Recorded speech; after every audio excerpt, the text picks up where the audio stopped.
Bueno, ahí está. Entonces estábamos hablando de que en realidad, ya sea cuando uno examina algo, uno trata de calificar o de clasificar algo, entonces uno se hace preguntas. En este caso, yo tengo 5 grupos en cuanto a propósito, persona, sucesión, lugar y medio, en donde me hago todas estas preguntas que ya el otro día lo evaluamos, lo analizamos y repasamos, porque por lo general es necesario tener en cuenta muchos factores que nosotros no están al alcance nuestro, pero podemos conseguirlo, o quizá no lo sabemos en el momento de inicio, pero quizá en la práctica o en la tarea rutinaria podemos ya suplir algunas preguntas, algunos interrogantes. De todos modos, es necesario entender que el examinar está cargado de interrogantes, ¿no? Después vimos un cursograma con métodos o con símbolos que llevaban a entender el movimiento de la materia prima o de lo que se está fabricando alrededor de la empresa, de la institución. Y después conseguir en este caso quizá un producto final o directamente parte de esa pieza, se comprenderá con el conjunto de otras piezas un conjunto de máquina o herramienta. En este caso vimos el otro día este dispositivo que tiene un eje, una moldura plástica y un perno, cómo se iba desarrollando la construcción o el diseño de esta pieza. No solamente de una pieza, sino de muchas veces no tiene que ser algo material, sino muchas veces puede ser un sistema, un software, un método de trabajo o algo intangible que yo necesito también tener presente en este caso para poder diagnosticar. Fíjense que, bueno, acá hay un cursograma ejemplo con los símbolos. Yo el otro día me fui un poquito más abajo para mostrarles los símbolos. Acá, por ejemplo, dice el cursograma analítico, es un diagrama que muestra la trayectoria de un producto señalado, todos los hechos sujetos a exámenes mediante símbolos correspondientes. El operario, el material y el equipo de la maquinaria están insertos en este cursograma. Acá están los símbolos que muchas veces uno, de acuerdo a la práctica, ya lo va teniendo, lo va memorizando o lo va asimilando de acuerdo al desplazamiento del material o de la materia prima en cuanto a operación, inspección, espera, transporte y almacenamiento. Y ese cursograma está determinado para cualquier tipo de empresa o cualquier tipo de industria. Hice ejemplo de un cursograma analítico de montar, desengrasar, limpiar motores de autobús. Tiene un cursograma que va detallando los pasos a seguir.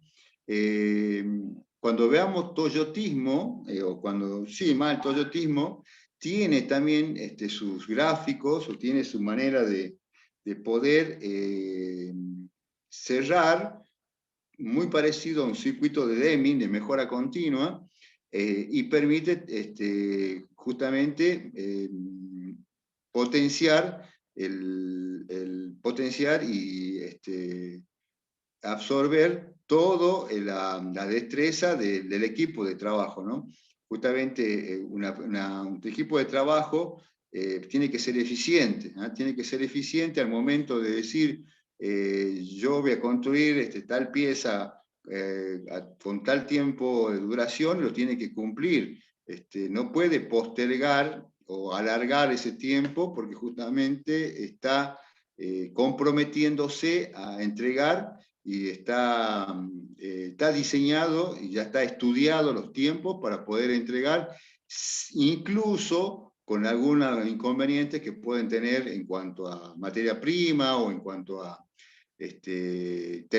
cosas tercerizadas que muchas veces no dependen de la empresa misma, sino de en este caso, la logística, o que la logística puede ser propia o puede ser contratada, pero bueno, si hay compromiso también de la logística, tiene que cumplir y tiene que ser muy estricto para poder estar al alcance o al nivel de la empresa que lo contrata. Bueno, hay un diagrama de hilos también, cómo se va desarrollando este diagrama de hilos. Fíjense que quizá un poco antiguo, pero se lo utiliza o se lo menciona porque también existe este tipo de hecho para tareas sencillas. El diagrama dice: el diagrama de hilo es un gráfico a escala de planta o área, permite seguir el recorrido que efectúa el operario, el material y los equipos, una sucesión de hechos. Fíjense que para que podamos eliminar tareas repetitivas, o para que quizá tiempos muertos, este diagrama es muy particular, pero bueno, como le decía yo recién, la tecnología ha hecho que este diagrama sea mejorado, o para actividades más complejas pueda usar otro tipo de estudio de método de trabajo. Acá hay otro ejemplo. Quería mostrarle algo. A ver, acá esta parte importante, más afín a lo nuestro, ¿no? Fíjense que ese aspecto de la ergonomía industrial. ¿Esto por qué le digo que es más afín a lo nuestro? También por la legislación que está vigente en cuanto a ergonomía, pero al margen de que la legislación haya hecho un vuelco para que nos entremos a preocupar de la parte ergonómica, siempre se tuvo que tener en cuenta estos aspectos, ¿no? Siempre una empresa que quiera trascender las fronteras con su producto, en cuanto a calidad, en cuanto a el cuidado del medio ambiente, siempre tiene que haber tenido un aspecto ergonómico que le favorezca. Cuando hay una armonía ergonómica, no solamente se favorece el trabajador, también al favorecerse el trabajador se favorece la industria, se favorece el emprendimiento, se favorece la empresa, porque la ergonomía es algo que vino a ayudar a hacer tareas o a eliminar tareas repetitivas, o a atenuar estas tareas repetitivas, para que el rendimiento del trabajador cambie. Fíjense que acá dice: la ergonomía industrial, biomecánica ocupacional, estudia los aspectos físicos del trabajo y capacidades humanas tales como fuerza, postura, repetición. Después, cuando ustedes vean la materia de ergonomía, se va a poder detallar los distintos métodos que se utilizan, o los métodos apropiados de acuerdo al rubro. No nos olvidemos que los miembros superiores son los mayores, lo que más se utiliza en todas las industrias, pero bueno, hay métodos que muchas veces se usan también con miembros inferiores. Entonces hay muchos híbridos, muchos métodos híbridos que han conseguido resultados fabulosos, ¿no? Por eso dice: los factores humanos tienen en cuenta los aspectos psicológicos del trabajador, como la carga mental y la toma de decisiones. Yo el otro día le decía, la carga mental, conseguir la producción, todos los meses conseguir la producción para que podamos cobrar la producción. Tengo que conseguir el 96, el 97, el 98%. Hay una presión psicológica. Sin darnos cuenta, estamos presionados para cumplir ese objetivo, y también estamos presionados de acuerdo al momento que se está viviendo en la parte económica.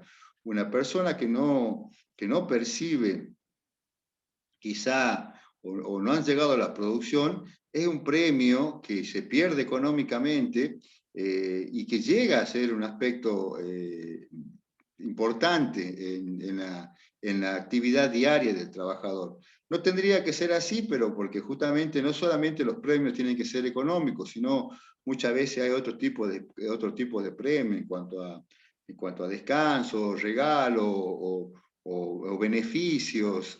Pero bueno, en este caso, como le decía yo, muchas veces cuando trabajamos el factor humano, debe conseguir ese tipo de objetivo que no juegue en contra una presión psicológica para poder todos los meses, con la tarea y sabiendo que estamos haciendo las cosas bien, poder conseguir la eficiencia de tanto porcentaje para poder percibir y para poder, y todo el equipo y todo el grupo, tener ese premio, ¿no? Ahí sí que una carga mental y toma de decisiones. Yo tengo que tomar decisiones cuando trabajo con estos tipos con estos factores humanos que determinan luego que yo pueda o no decir estoy a la altura de las circunstancias,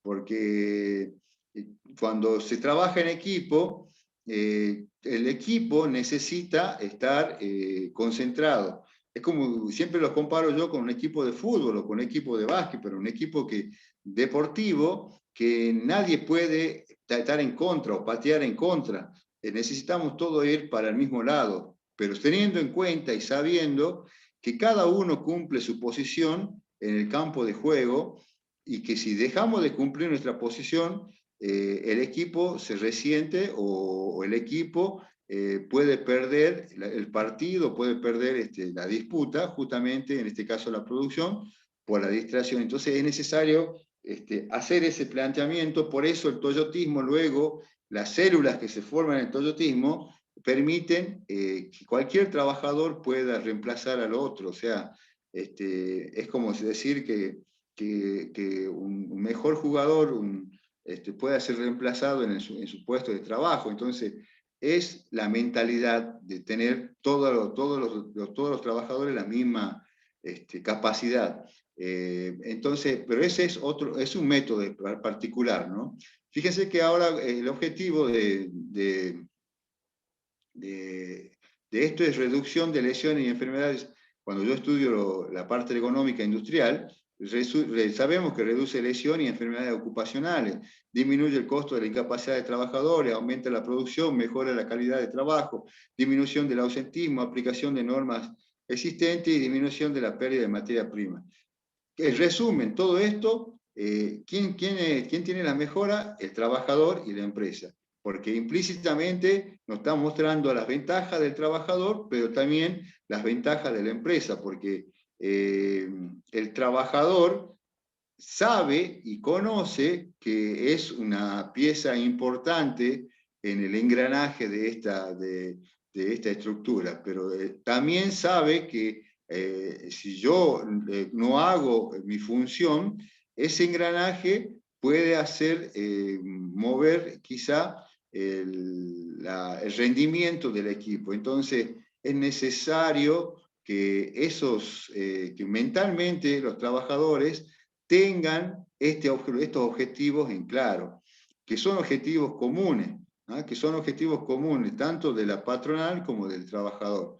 Esos objetivos comunes nos permiten a nosotros tener un buen rendimiento, tener una buena, ser eficiente. Fíjense acá que, ejemplo de aplicación de economía, bueno, sabemos ya o conocemos ya que muchas veces todo equipo, toda maquinaria, toda cabina de comando o simplemente un tablero de una máquina industrial tiene que estar cómoda para el trabajador, tiene que estar en un lugar quizá donde la visibilidad sea al 100%, que no esté cerca de un lugar, de un horno que irradia calor, porque el calor pone o predispone al trabajador de otra forma, no solamente el calor, frío, sino a cargas térmicas. Es necesario que también el equipo esté a la altura del trabajador para no poder hacer que el trabajador ya sea o levante mucho la vista o se incline mucho. O sea, es necesario que esté diseñada la maquinaria o el equipo para la talla del trabajador, que en este caso de nuestra región o en el país nuestro, de la Argentina, que incluso también difiere mucho en cuanto a maquinaria. Yo les contaba en esta experiencia que uno tuvo de 12 años en la industria textil,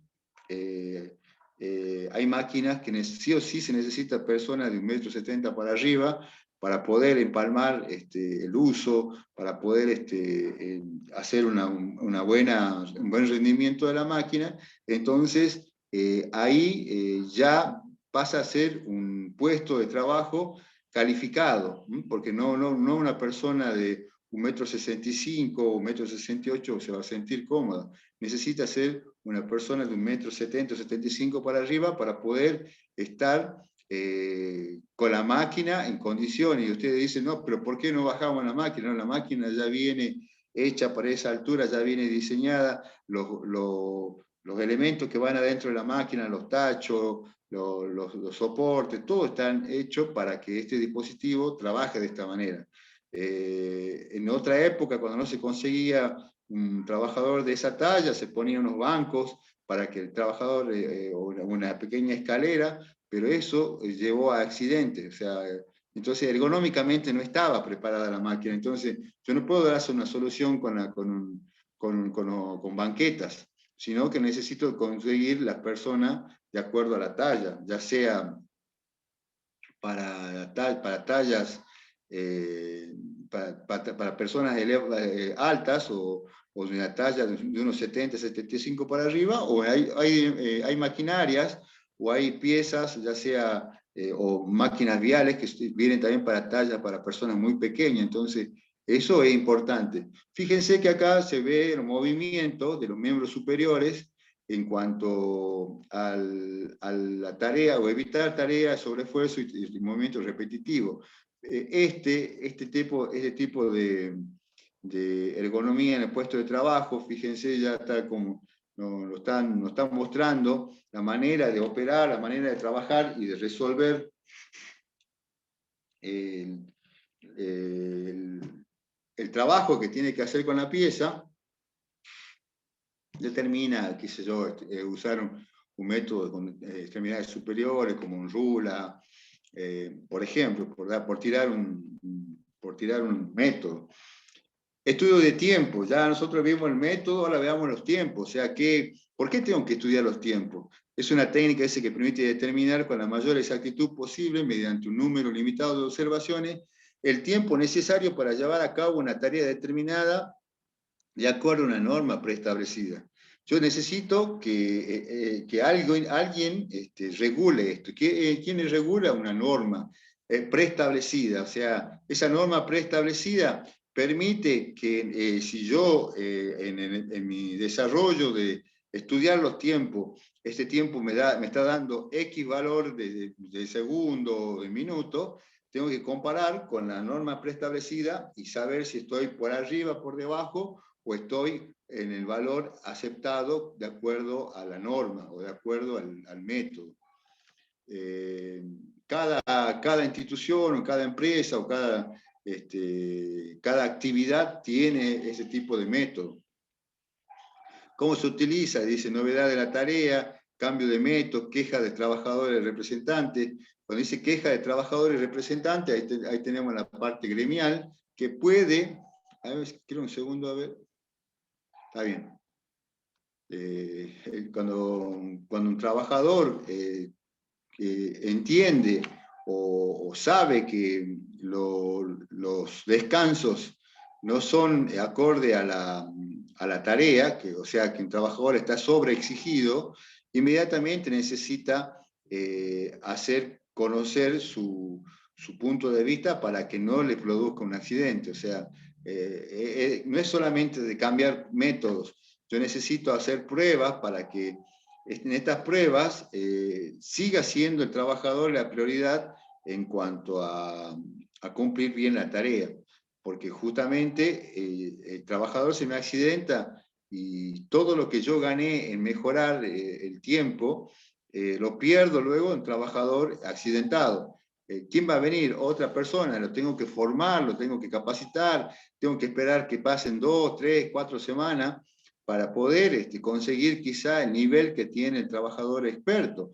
O sea, ahí también hay otra diferencia que yo le decía con las células del toyotismo. Entonces, esto es la queja de los trabajadores, en caso de que que el método nuevo esté causando una fatiga temprana del trabajador. Preliminar el estudio de método, comparar métodos, investigar y en caso de costos excesivos tener que replantearse.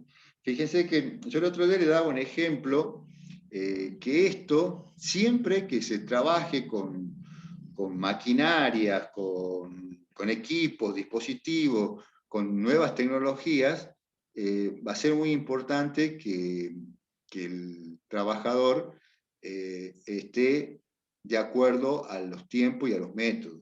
Pero cuando trabajo, fíjense, yo le daba el campo, en la actividad agraria, y le daba el ejemplo de los cosecheros que hacen 25 cajones en el día y el cosechero que hace 6 cajones en el día.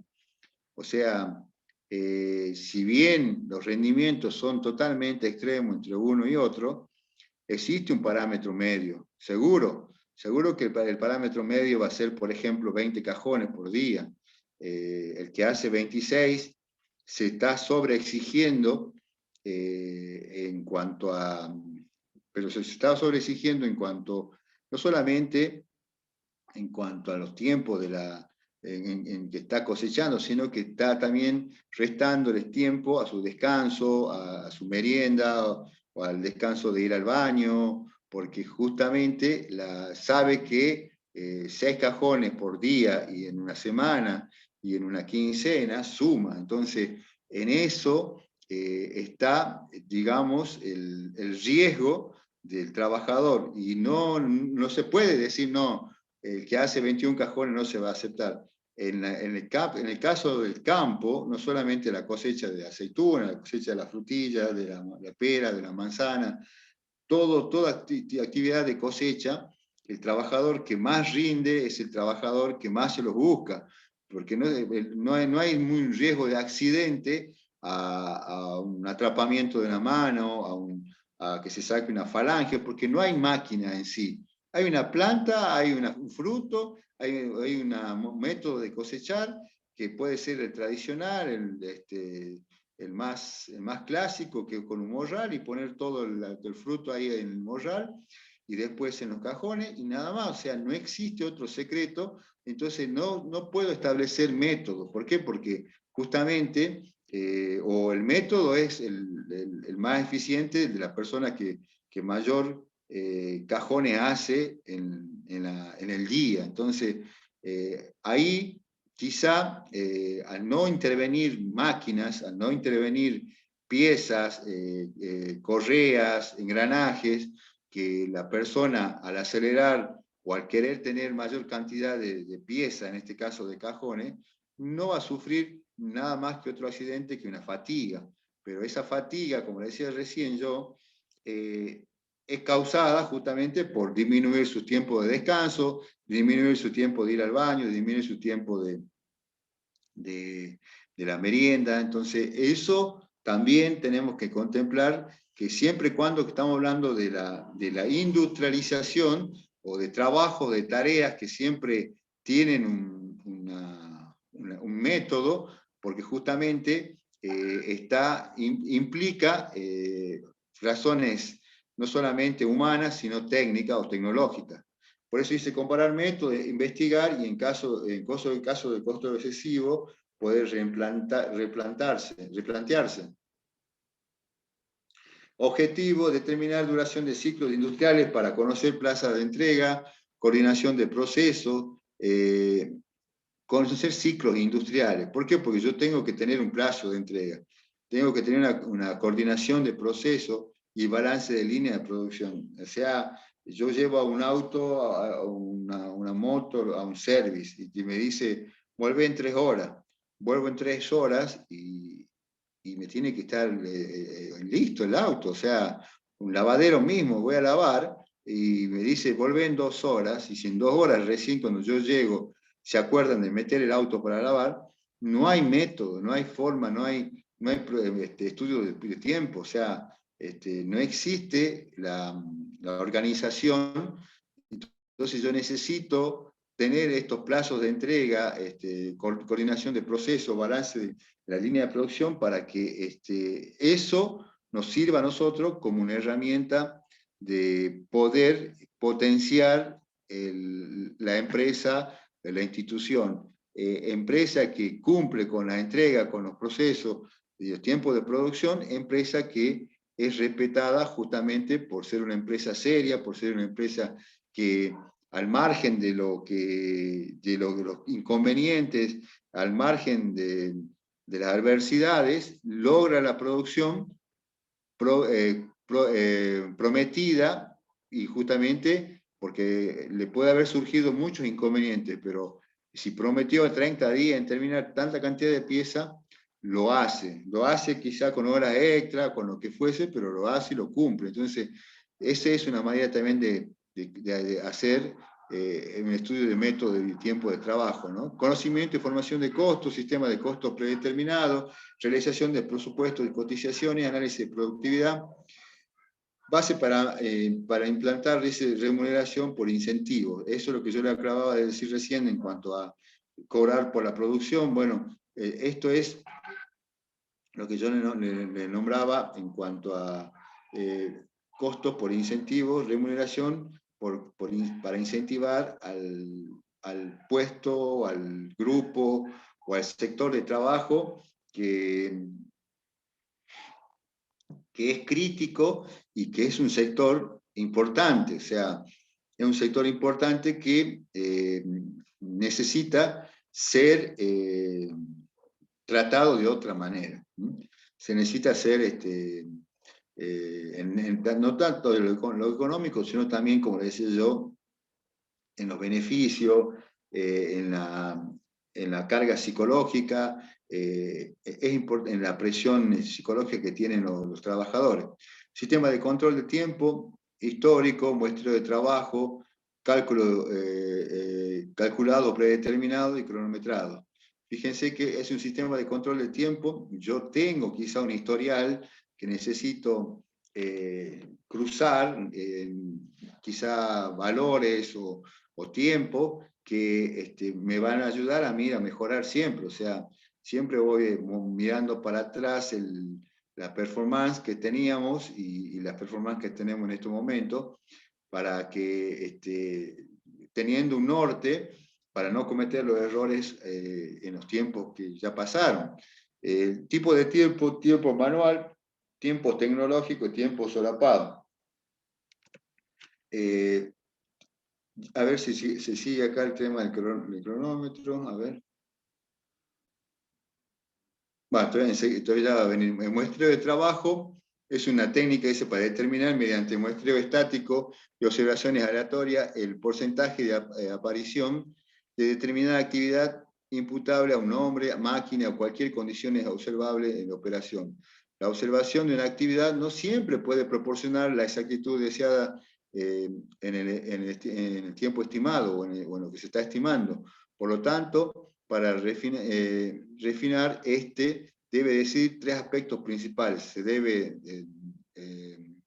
decidirse, en este caso, el nivel de exactitud que desea los resultados, cuántas observaciones son necesarias y en qué momento debe hacerse las observaciones.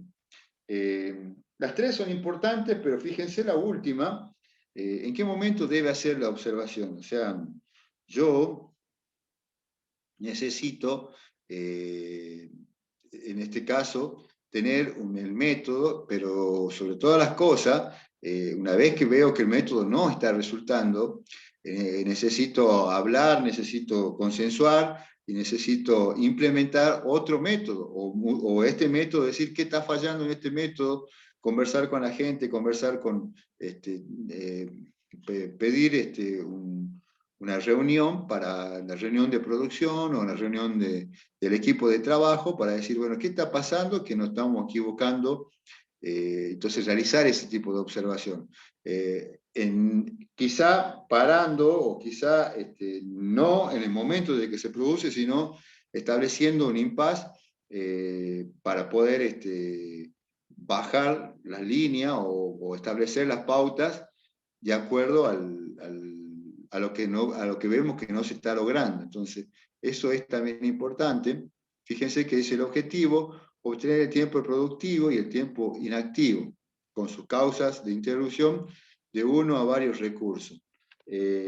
Siempre que hay un tiempo improductivo o inactivo, por lo general suele ser por rotura de un dispositivo, de una máquina, por no tener un implemento, por no tener una herramienta, por no prever quizá, digamos, eventualidades que vinieron pasando tiempo atrás y bueno, cometemos un error al no contemplarla que puede aparecer en cualquier otro momento. Entonces, esto es el tiempo inactivo, improductivo, que muchas veces juegan en contra, que sabemos que lo tenemos que implementar, que sabemos que podemos acotarlo, que este tiempo improductivo lo puedo acotar y hacer lo más pequeño posible, pero no lo hacemos. O sea, no lo hacemos, ¿por qué? Porque por falta de recursos, por falta de tiempo, por falta de coordinación, por lo que fuese. Entonces, ahí se consigue, por decir de alguna manera, fracasar el método, se consigue, se consigue tratar de consensuar entre todos para poder quizá obtener otro tipo de método o otro tipo de planteo para conseguir algo que no estábamos consiguiendo de una manera distinta y que por un cambio de método, por un cambio de máquina, cambio de tecnología, cambio de recurso humano, o sea, no olvidemos que también el recurso humano va rotando, va cambiando, ya sea como operario, como supervisores, como gerentes, como mandos medios. Estos mandos medios determinan también una manera de poder establecer ese equipo de trabajo, ¿no? Dice dos métodos estadísticos y en este caso permite determinar el número total de observaciones necesarias para mayor exactitud en función de las tolerancias deseadas. Yo ahí, cuando empiezo a hablar de estadística, ya empiezo a hablar de algo matemático, de algo matemático. Si yo sé y manejo estadísticas, si manejo estas herramientas matemáticas, puedo obtener quizá, no quizá, puedo obtener sí o sí un cierto camino que tengo que recorrer y con ciertas restricciones y con ciertas observaciones para poder lograr el objetivo. Otro método nomográfico, no estadístico, a ver, lo veamos. Veamos los métodos uno y otro. Muestreo de trabajo dice basado en la ley de probabilidades para que las observaciones reflejen la situación real. El muestreo representativo, como un margen determinado de error, es necesario tamaño de la muestra representativa y observaciones al azar. Empleo de tablas números aleatorios, de métodos para calcular n. Muchas veces cuando yo calculo n, es la cantidad de n de piezas, de repeticiones, o en este caso de dispositivos que quiero aplicar n. Yo voy a hacer n veces, voy a trabajar cierta cantidad de veces o ciertos cálculos de veces. Entonces, estos métodos, en tanto el estadístico como el nomográfico, permite hacer este tipo de balance, hacer este tipo de cálculo de tiempo. No es importante, pero tampoco, como le decía yo, el experto de que utilice estos métodos, el experto o el que hace la medición de tiempo, el que hace el estudio exhaustivo, quizás tiene la obligación y tiene la importancia de conocer uno u otro y saber cuál aplicar. Tiempos calculados y predeterminados deben ser determinados ante la actividad que se lleve a cabo, es decir, sin poder observar su realización. Se clasifican en datos históricos, método de estimación, método de comparación y MTM, un método también de mejora, ¿no? Fíjense que acá todo estos 4 puntos nos visualiza un poco cómo va desarrollándose los distintos métodos o los distintos estudios de tiempo. O sea, siempre, ahí yo le decía recién, tener un historial, tener unas estadísticas, por eso dice datos históricos, datos estadísticos históricos, método de estimación, de comparación. Es importante usar algunos de los parámetros para poder conseguir y poder aplicar el método de tiempo adecuado. Vamos al método de estimación, dice, es la más simple, solo hace falta tener un amplio conocimiento de todas las variables que intervienen en la actividad para poder determinar cuál es el tiempo de ejecución, el tiempo de estimación. Dice, hace falta tener un amplio conocimiento de todas las variables que intervienen en la actividad para poder determinar cuál es el tiempo de ejecución. No es tan fácil, o sea, conocer todas las variables no es tan fácil. ¿Me esperan un segundo, por favor?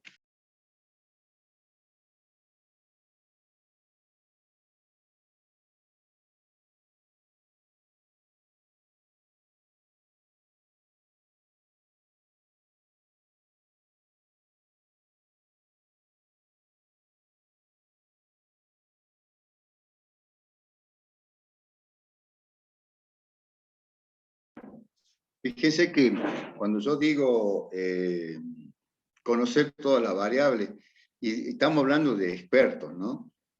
O gente que está idónea en el tema, de cualquier tipo, ¿ah? De cualquier rubro, como le comentaba, hasta los expertos muchas veces no tienen que ser personas con títulos universitarios, o sea, los expertos, justamente la experiencia hacen de que estén en ese lugar, estén en una posición por la práctica que tienen en cuanto al conocimiento de la materia, del rubro. Hay de todo, ¿no? Pero justamente la gente experta, la gente idónea, que es la que muchas veces consiguen resultados totalmente impredecibles, pero que, bueno, justamente han hecho de su experiencia toda una formación, todo un rubro o toda una actividad totalmente valorada por su experiencia. Hay de todo, ¿no?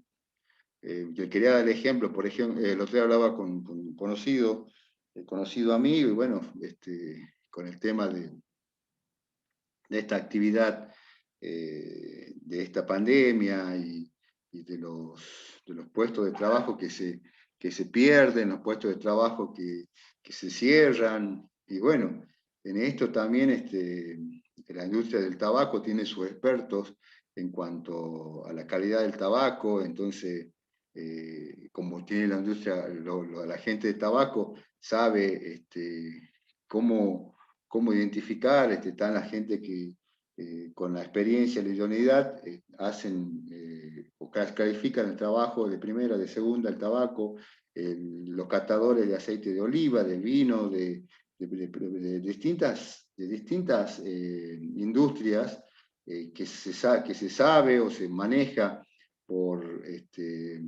tacto o por suavidad de una tela. O sea, hacer mano, muchas veces en la industria textil se habla mucho de hacer mano. O sea, hiciste mano es cuando uno, al tener el tacto nomás con la pieza, o con la máquina, o con la tela, entiende en qué se falló o si se consiguió los valores deseados. Entonces, todo esto está representado en conocer la actividad y se interviene en toda la actividad para poder determinar cuáles son los tiempos de ejecución. Esto es así. El método de estimación está logrado y está consensuado justamente con la patronal y con la parte gremial. Este es un método, dice, arriesgado, ya que se pueden cometer equivocaciones.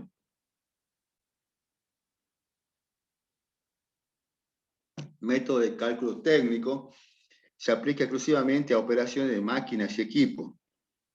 Se construye utilizando los parámetros técnicos de funcionamiento de la máquina, herramientas y equipos, y conociendo cuál es el proceso de transformación que se le debe efectuar.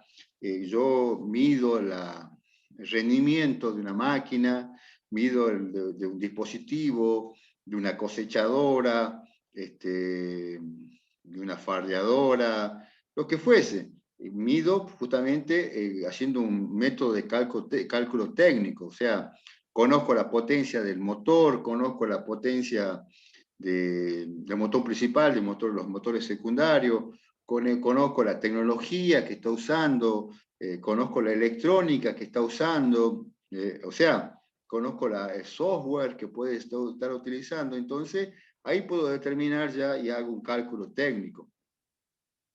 Yo le decía, en esta tecnología de poder usar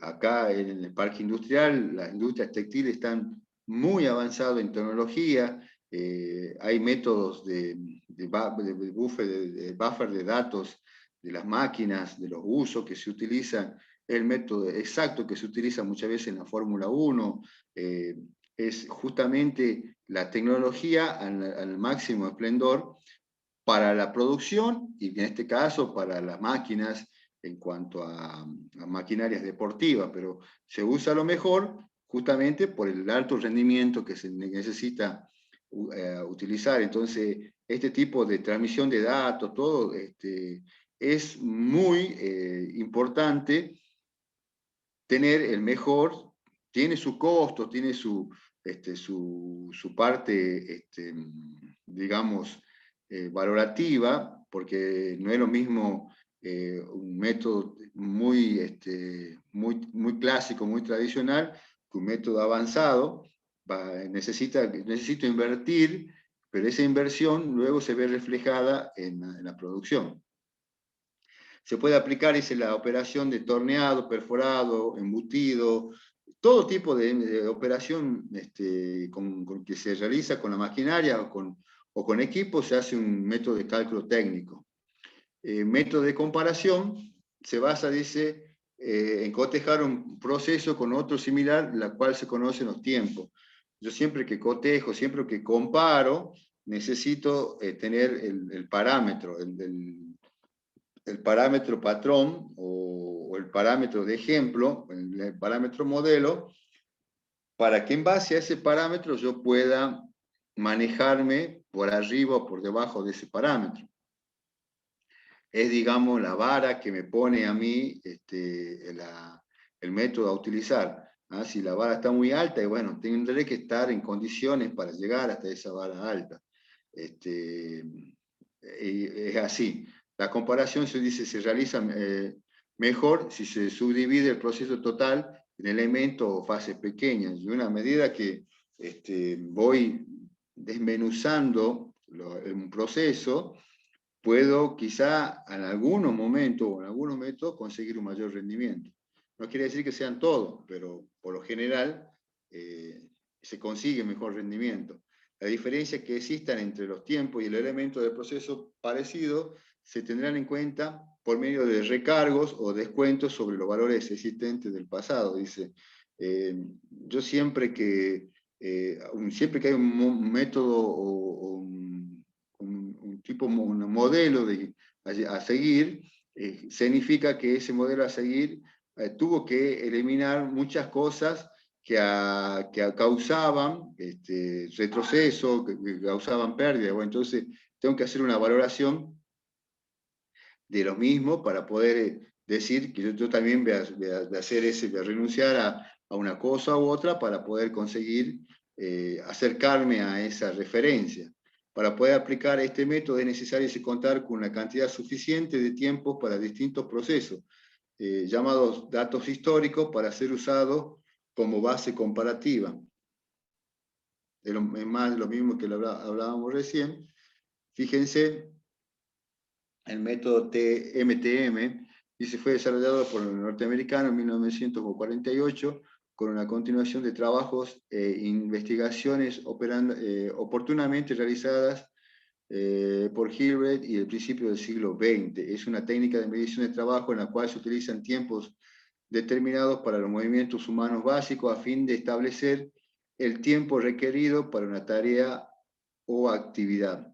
Esto es muy ergonómico. Fíjense que los miembros superiores realizan movimientos, y si yo, el movimiento que realiza, en este caso, el operario, el trabajador, el peón de campo, el que está realizando la tarea, si yo consigo repetir o que movimientos sean muy repetitivos y que no lleguen al objetivo, entonces estoy sobreexigiendo a ese trabajador y estoy aplicando un mal método.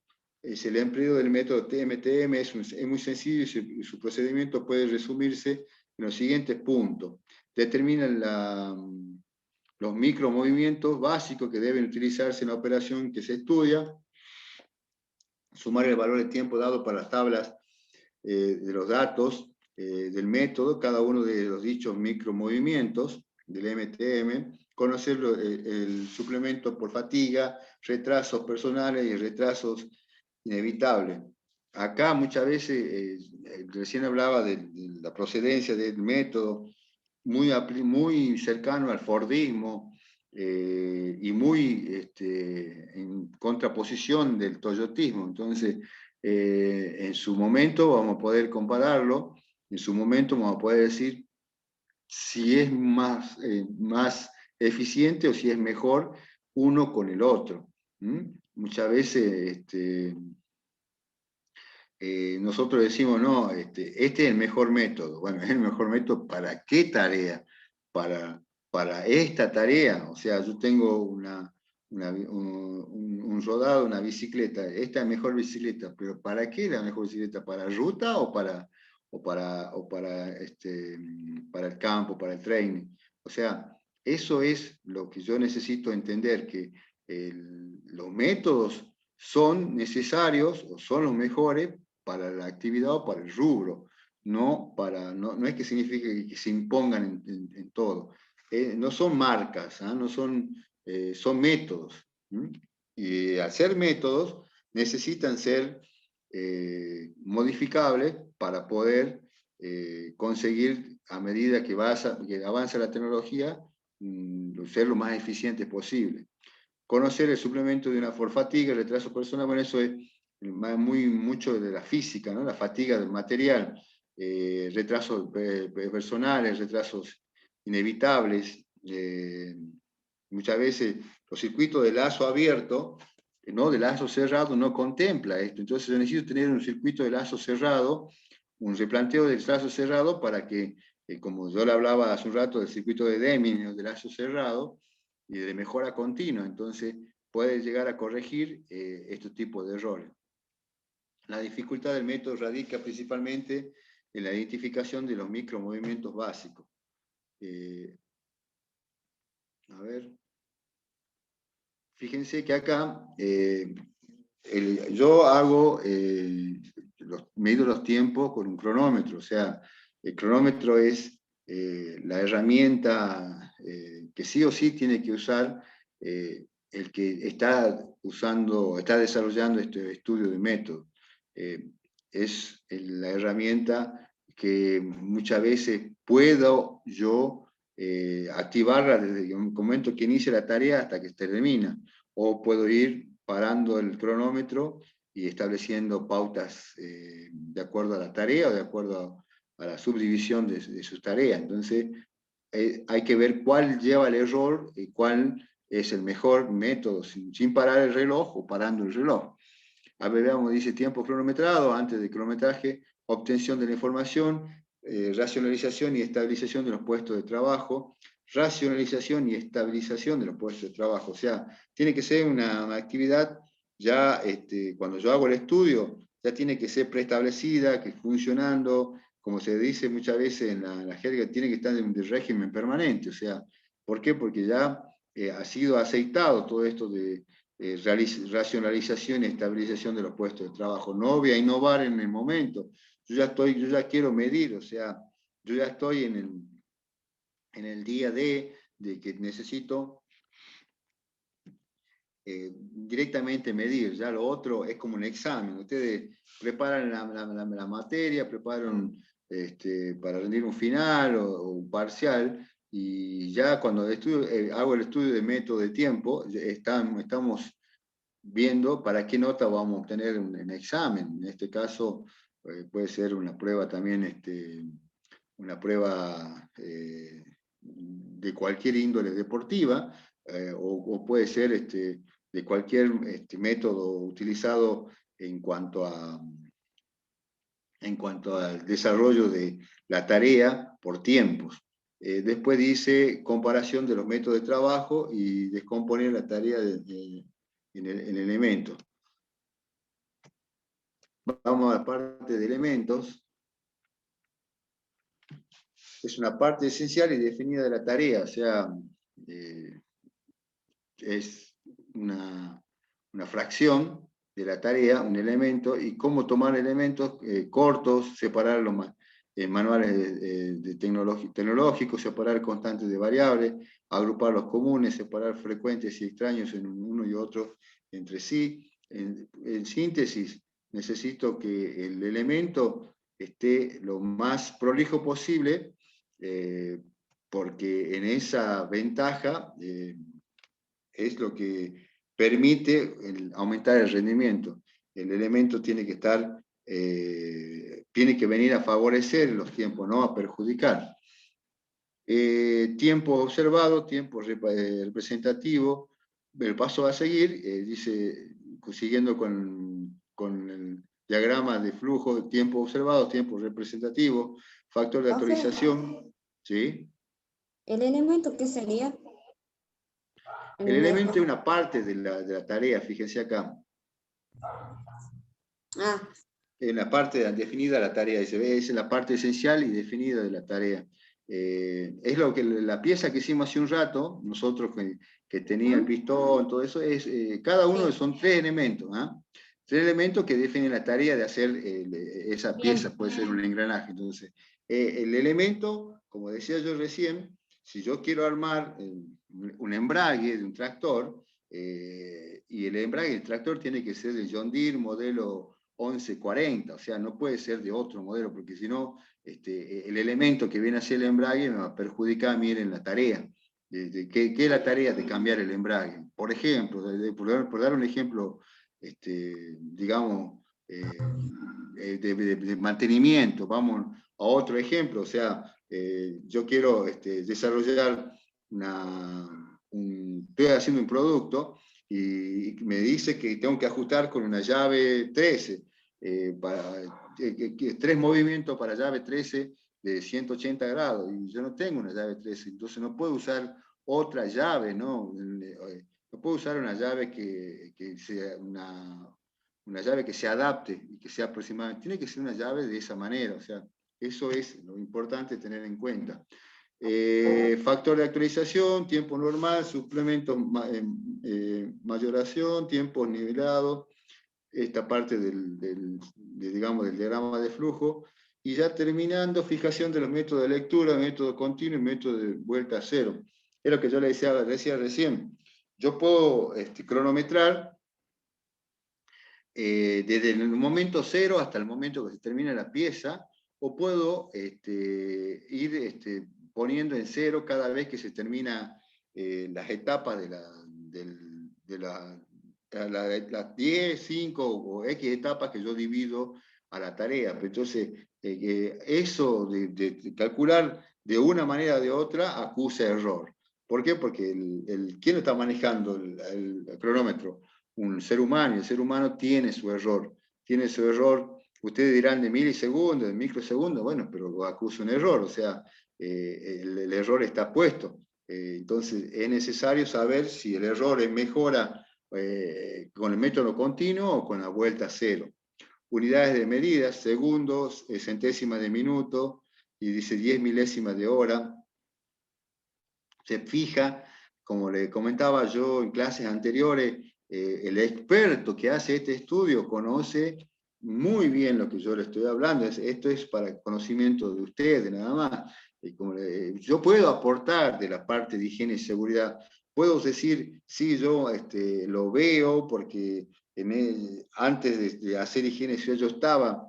Nos sucede mucho que el que trabajó en la parte industrial, en la parte del agro, y después hace higiene y seguridad, es como el japonés, la cultura japonesa que los hijos de los gerentes, cuando está por ser gerente, le hace pasar por todos los puestos de trabajo. Lo hace pasar de limpieza, de mantenimiento, de producción, y después lo hace gerente. O sea, es la cultura que le hace saber todos los puestos de trabajo, y nadie puede decirle al gerente, vos no conocés de esto. ¿Por qué ahora? Porque pasó por todos los puestos.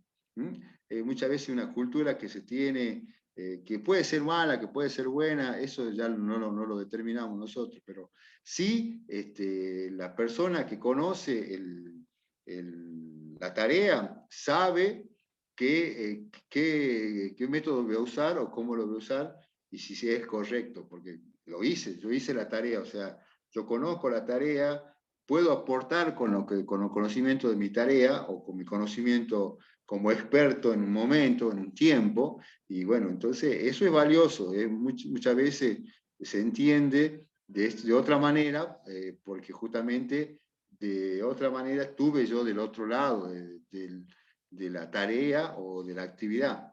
Método continuo, ventaja, dice, fíjese, detalle completo, sin error, porque no paro el cronómetro, solamente en el final, al inicio, y lo largo, y al final lo paro. Desventaja, complicación del cálculo, porque ahí tengo que promediar cuánto tiempo estaba en la primera etapa, en la segunda, en la tercera, en la última, entonces es una aproximación. Y vuelta a cero, ventaja, lectura directa, facilidad para incluir elementos, indicación de la estabilidad del estudio, y desventaja, error introducido. Es lo que yo le comentaba. Siempre que uno para el cronómetro y vuelve a alargar, muchas veces se comete el error humano, se comete el error de milisegundos, segundos, que es determinante muchas veces cuando yo estoy hablando con movimientos de piezas en forma milimétrica.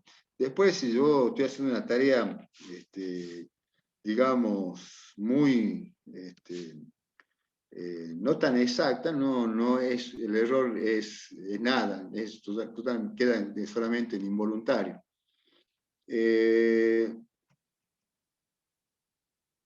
Instrumento de medida, bueno, con esto ya terminamos, chicos. Fíjense que dice cronómetro, minuto decimal, milésima de segundo, centésima, aguja que retrocede, y equipo auxiliar, tablero, impreso y calculadora. O sea, yo me equipo, yo dispongo de tanto el cronómetro como de equipos auxiliares para hacer un estudio de método, para poder medir lo mejor posible y sin ningún error o los menores errores posibles.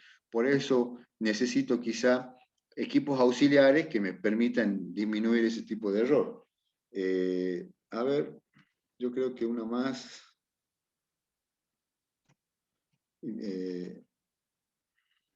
Fíjense que ahí está equipo para como cronometraje, dice ahí está un cronómetro, y en este caso es de aguja, no es necesario que sea de aguja, puede ser con display, con decimales, con display, o sea, es necesario muchas veces o es conveniente uno en un método, el otro en otro método, porque el de aguja tiene que estar calibrado, tiene que estar chequeado, cuando hay aguja hay movimientos mecánicos, el otro es totalmente electrónico, entonces tiene su ventaja y desventaja. A ver, nos queda todavía un poquito más de este material y vamos a hacer otro, vamos a utilizar otro material la clase que viene, ya lo estamos terminando. Yo no sé si habrá clase el jueves que viene o no, pero si llegase a haber clase nos encontramos a las 5 porque es, creo que 20 de mayo, o sea, no, la verdad que no habría que preguntar a Guillermo. De todos modos, vayan, yo pasé el otro día en el grupo de WhatsApp apunte, vayamos leyendo porque quizá en 2 martes más,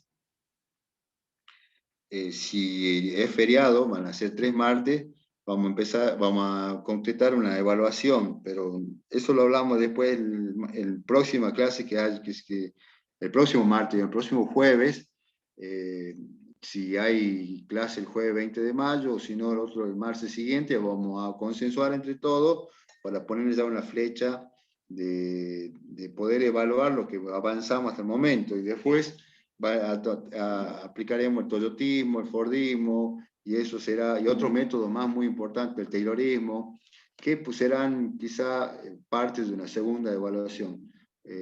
Chicos, los dejo, que anden bien, cuídense. Profe, ¿cómo sería el parcial más o menos? ¿Nos va a dar preguntas para el desafío? El parcial ya vamos a ver si usamos la plataforma primero, porque la plataforma de campus tiene para tomar, para verlo, para hacer un examen tipo MIT. No sé si alguien tuvo uso de oración del MIT, con formularios se les entrega una pregunta y cada pregunta llega a un correo electrónico. O si no, van a estar quizá contempladas entre 4 o 5 preguntas, concisa, carpeta abierta o apuntes abiertos, computadora abierta, pero va a ser, por ejemplo, unas preguntas conceptuales para poder contestar ustedes esas respuestas lo más sincera posible y con sus propias palabras para poder ¿cómo le podría decir? Poder expresar la respuesta de acuerdo a lo que ustedes han entendido y no lo que dice el apunte. O sea, la clase que viene vamos a hilar un poquito más en el parcial o en el examen. Digamos examen porque muchas veces decimos parcial y estamos limitados a decir no, hay 2 parciales, no. Tratemos yo lo voy a llamar evaluación, para poder, quizá también, no olvidemos que tienen que evaluarse con la profe Salman, entonces, con la profe Salman también tienen que evaluarse, entonces entre las 2 notas que quizá tenga yo y la nota que tenga la profe, vamos a evaluar vamos a promediar y le vamos a dar una sola nota de esta materia. Pero lo hablamos en la clase que viene, si yo quiero, incluso cuando establecemos la fecha, un jueves anterior, quizá a la mitad de la clase podamos hacer un repaso de todo. ¿Estamos? Pero bueno, son preguntas sencillas que van a estar relacionadas al apunte, no vamos a traer otras preguntas de que no se ha visto, no se ha analizado del apunte. Sería sobre este apunte que nos pasó usted. El que estamos viendo ahora y otro Bien. más que vamos a ver, comenzar la clase que viene. Bueno. Bien. Es muy parecido porque es muy estructuralmente muy parecido a esto, es un repaso, pero hay cositas que no lo tiene este apunte y que me interesa que lo veamos. Bien. Bueno, profe, gracias. No, a ustedes, que anden bien, cuídense chicos, hasta luego. Hasta luego, profe, hasta la próxima clase. Hasta luego, profe. Cuídese.